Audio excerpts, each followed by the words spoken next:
ನಮಸ್ತೆ ವೀಕ್ಷಕರೇ, ಇನ್ಫೋ ಮಾಸ್ಟರ್ಗೆ ಸ್ವಾಗತ ಸುಸ್ವಾಗತ. ಎಲ್ಲರೂ ಹೇಗಿದ್ದೀರಿ? ಎಲ್ಲರೂ ಚೆನ್ನಾಗಿದ್ದೀರಿ ಅನ್ಕೋತೀನಿ. ನಾನು ನಿಮ್ಮ ಸ್ನೇಹಿತೆ ಶಿಲ್ಪಾ ಶಶಿಕುಮಾರ್. ನೀವಿನ್ನೂ ನಮ್ಮ ಚಾನಲ್ಗೆ ಸಬ್ಸ್ಕ್ರೈಬ್ ಆಗಿಲ್ಲ ಅಂದರೆ ಈಗಲೇ ಉಚಿತವಾಗಿ ಸಬ್ಸ್ಕ್ರೈಬ್ ಆಗಿ. ಹೆಚ್ಚು ವೀಕ್ಷಣೆ ಆಗೋದ್ರಿಂದ ಮತ್ತು ಹೆಚ್ಚು ಸಬ್ಸ್ಕ್ರೈಬ್ ಆಗೋದ್ರಿಂದ ನಮಗೆ ಇನ್ನಷ್ಟು ಉಪಯುಕ್ತ ಮಾಹಿತಿಗಳ ವಿಡಿಯೋಸ್ ಮಾಡಲು ಉತ್ತೇಜನ ಸಿಗುತ್ತೆ, ಸ್ಫೂರ್ತಿ ಸಿಗುತ್ತೆ. ಸ್ನೇಹಿತರೆ, ನಿಮಗೆ ತಿಳಿದಿರಲಿ, ಈ ರೀತಿಯ ಉಪಯುಕ್ತ ಮಾಹಿತಿಗಳ ವಿಡಿಯೋ ಮಾಡಲು ಸಾಕಷ್ಟು ಸಮಯ ಹಿಡಿಯುತ್ತೆ ಮತ್ತು ಜ್ಞಾನ ಸ್ವಲ್ಪ ಇರಬೇಕಾಗತ್ತೆ. ಅಧ್ಯಯನ ಮಾಡಬೇಕಾಗುತ್ತೆ. ಸುಮ್ಮನೆ ಏನೋ ಒಂದು ಹೇಳೋಕ್ಕಾಗಲ್ಲ, ಅಲ್ಲದೆ ಸಾಕಷ್ಟು ಸಮಯನೂ ಬೇಕು.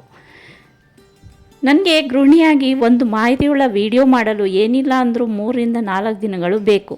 ನಿಮ್ಮೆಲ್ಲರ ಸಹಕಾರ ನನಗೆ ಅತ್ಯಗತ್ಯ. ದಯವಿಟ್ಟು ಸಬ್ಸ್ಕ್ರೈಬ್ ಆಗಿ, ಶೇರ್ ಮಾಡಿ. ಇನ್ನು ಈ ವಿಡಿಯೋದ ವಿಷಯಕ್ಕೆ ಬರೋಣ ಅಲ್ವಾ. ನಮ್ಮ ಭಾರತದಲ್ಲಿ ಸುಮಾರು 80 ಕೋಟಿ ಜನ ಕೇವಲ ಸ್ಮಾರ್ಟ್ಫೋನ್ ಉಪಯೋಗಿಸೋದ್ರಿಂದ ಬಡತನ ರೇಖೆಗಿಂತ ಹೊರ ಬಂದಿದ್ದಾರೆ. ಅದು ಕಳೆದ 5-6 ವರ್ಷಗಳಿಂದ ಈವರೆಗೆ. ಹಾಗಾದರೆ ನಾನು ಸ್ಮಾರ್ಟ್ಫೋನ್ ತಗೊಂಡ್ರೆ ಶ್ರೀಮಂತ ಆಗ್ತೀನಿ ಅನ್ಬೇಡಿ, ಹಾಗಲ್ಲ ಅದು. ಸ್ಮಾರ್ಟ್ಫೋನ್ ಅನ್ನು ಭಾರತೀಯರು, ಅದರಲ್ಲೂ ಗ್ರಾಮೀಣ ಭಾಗದವರು ತಮ್ಮ ದೈನಂದಿನ ವ್ಯವಹಾರಗಳಿಗೆ, ತ್ವರಿತ ವಹಿವಾಟುಗಳಿಗೆ, ಇತರ ಆದಾಯ ಬರುವ ಕೆಲಸಗಳಿಗೆ ಬಳಸ್ತಿದ್ದಾರೆ. ಇದರಿಂದ ಅವರಿಗೆ ಸಮಯನೂ ಉಳಿಯುತ್ತೆ. ಆ ಸಮಯದಲ್ಲಿ ಇನ್ನೂ ಹೆಚ್ಚು ವ್ಯಾಪಾರ ವಹಿವಾಟು ಮಾಡಲು ಆಗುತ್ತೆ ಮತ್ತು ಆದಾಯನೂ ಹೆಚ್ಚುತ್ತೆ.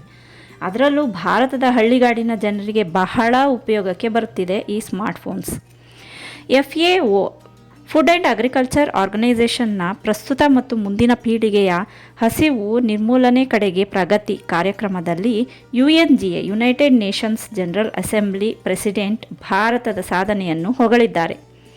ಭಾರತದ ಡಿಜಿಟಲ್ ಕ್ರಾಂತಿಗಾಗಿ ಮತ್ತು ದೇಶದ ಗ್ರಾಮೀಣ ಭಾಗಗಳಿಗೆ ಬ್ಯಾಂಕಿಂಗ್ ಸೇವೆಗಳನ್ನು ವಿಸ್ತರಿಸುವ ಕಡೆ ಗಮನ ಹರಿಸಿದೆ. ಇದರಿಂದ ಭಾರತದಲ್ಲಿ ಕಳೆದ 5-6 ವರ್ಷಗಳಲ್ಲಿ 80 ಕೋಟಿ ಭಾರತೀಯರು ಬಡತನದಿಂದ ಹೊರಬಂದಿದ್ದಾರೆ. ಅದು ಕೇವಲ ಸ್ಮಾರ್ಟ್ಫೋನ್ಗಳ ಸರಳವಾದ ಬಳಕೆಯಿಂದ ಎಂದಿದ್ದಾರೆ. ಹಿಂದೆ ಬ್ಯಾಂಕಿಂಗ್ ಅಥವಾ ಪಾವತಿ ವ್ಯವಸ್ಥೆಗಳ ಕೊರತೆಯಿದ್ದ ಭಾರತದ ಗ್ರಾಮೀಣ ಪ್ರದೇಶದ ಜನರು ಈಗ ಸ್ಮಾರ್ಟ್ಫೋನ್ ಬಳಸುವ ಮೂಲಕ ಬಿಲ್ಗಳನ್ನು, ಆನ್ಲೈನ್ ಆರ್ಡರ್ಗಳಿಗೆ ಪಾವತಿ ಮಾಡಲು ಮತ್ತು ಪಾವತಿ ಸ್ವೀಕರಿಸಲು ಈಗ ಹೇಗೆ ಸಮರ್ಥರಾಗಿದ್ದಾರೆ ಎಂಬುದನ್ನು ಅವರು ಎತ್ತಿ ತೋರಿಸಿದರು. ಡಿಜಿಟಲೀಕರಣವು ದೇಶದ ತ್ವರಿತ ಅಭಿವೃದ್ಧಿಗೆ ಆಧಾರವಾಗುತ್ತದೆ ಎಂದು ಆಹಾರ ಮತ್ತು ಕೃಷಿ ಸಂಸ್ಥೆಯ ಕಾರ್ಯಕ್ರಮದಲ್ಲಿ ಅದರ ಪ್ರೆಸಿಡೆಂಟ್ ಹೇಳಿದ್ದಾರೆ. ಭಾರತದಲ್ಲಿ ಇಂಟರ್ನೆಟ್ ಬಳಕೆ ಹೆಚ್ಚುತ್ತಿದೆ. ಬ್ಯಾಂಕಿಂಗ್ ಸೇವೆಗಳನ್ನು ಸರಳ, ಸುಲಭಗೊಳಿಸಿ ಎಲ್ಲರಿಗೂ ಬಳಕೆಗೆ ಮುಕ್ತಗೊಳಿಸಲಾಗಿದೆ. ಹೆಚ್ಚಿನ ಮಟ್ಟದ ಇಂಟರ್ನೆಟ್ ಸೇವೆ ಒದಗಿಸಲಾಗುತ್ತಿದೆ. ಪ್ರತಿಯೊಬ್ಬರ ಬಳಿ ಈಗ ಮೊಬೈಲ್, ಸೆಲ್ಫೋನ್, ಸ್ಮಾರ್ಟ್ಫೋನ್ ಇದೆ. ಹಳ್ಳಿಯ ರೈತರೂ ಕೂಡ ಈಗ ಅವರ ಎಲ್ಲ ವ್ಯವಹಾರಗಳನ್ನು, ವ್ಯಾಪಾರ ವಹಿವಾಟುಗಳನ್ನು ಸ್ಮಾರ್ಟ್ಫೋನ್ ಮುಖಾಂತರ ಮಾಡುತ್ತಿದ್ದಾರೆ. ಭಾರತದಂತೆ ಜಾಗತಿಕ ದಕ್ಷಿಣದ ಇತರ ದೇಶಗಳು ಡಿಜಿಟಲೀಕರಣ ಅಳವಡಿಸಿಕೊಳ್ಳಲು ಕ್ರಮಗಳನ್ನು ತೆಗೆದುಕೊಳ್ಳುವಂತೆ ಕರೆ ನೀಡಿದರು. 2016ರಲ್ಲಿ ನೋಟುಗಳ ಅಮಾನ್ಯೀಕರಣದ ನಂತರ UPI ಪ್ರಮುಖ ಕೊಡುಗೆ ನೀಡುವ ಮೂಲಕ ಡಿಜಿಟಲ್ ಪಾವತಿ ವಹಿವಾಟುಗಳಲ್ಲಿ ಏರಿಕೆ ಕಂಡುಬಂದಿದೆ. ಜನಧನ್, ಆಧಾರ್ ಮತ್ತು ಮೊಬೈಲ್ JAM ಮೂಲಕ ಡಿಜಿಟಲೀಕರಣವನ್ನು ಅಳವಡಿಸಿಕೊಳ್ಳಲು ಜನರನ್ನು ಒತ್ತಾಯಿಸಲಾಯಿತು.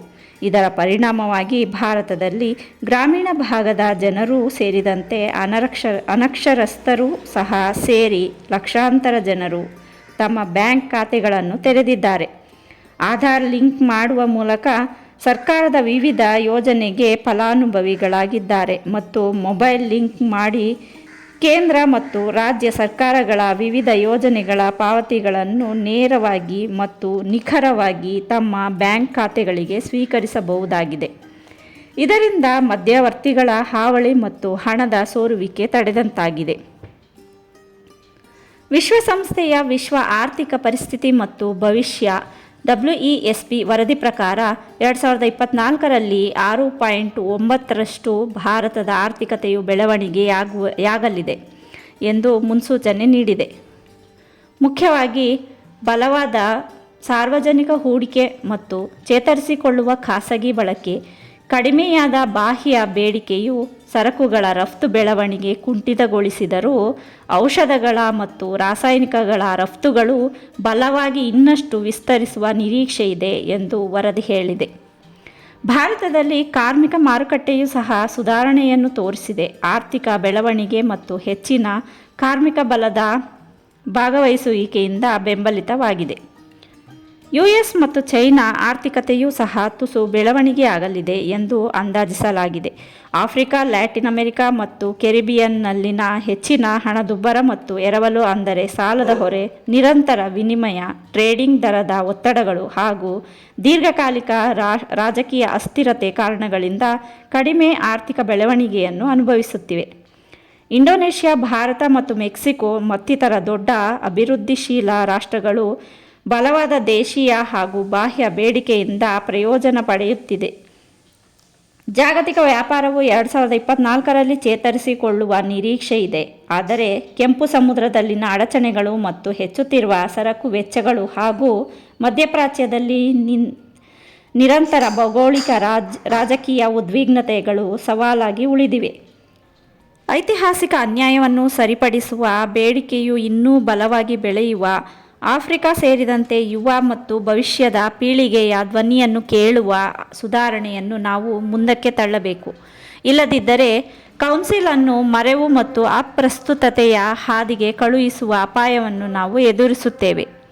ವಿಶ್ವಸಂಸ್ಥೆಯ ಭದ್ರತಾ ಮಂಡಳಿಗೆ ತಕ್ಷಣ ಸುಧಾರಣೆಗಳ ಅಗತ್ಯವನ್ನು ಎತ್ತಿ ತೋರಿಸಿದೆ. ಈಗಾಗಲೇ 1/4 ಶತಮಾನ ಕಳೆದಿದೆ.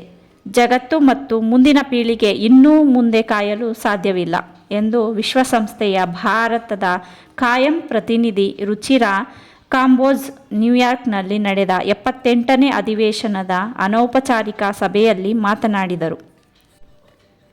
ನೀವಿನ್ನೂ ನಮ್ಮ ಚಾನಲ್ಗೆ ಸಬ್ಸ್ಕ್ರೈಬ್ ಆಗಿಲ್ಲ ಅಂದರೆ ದಯವಿಟ್ಟು ಈಗಲೇ ಉಚಿತವಾಗಿ ಸಬ್ಸ್ಕ್ರೈಬ್ ಆಗಿ ಮತ್ತು ಇತರರಿಗೂ ಶೇರ್ ಮಾಡಿ.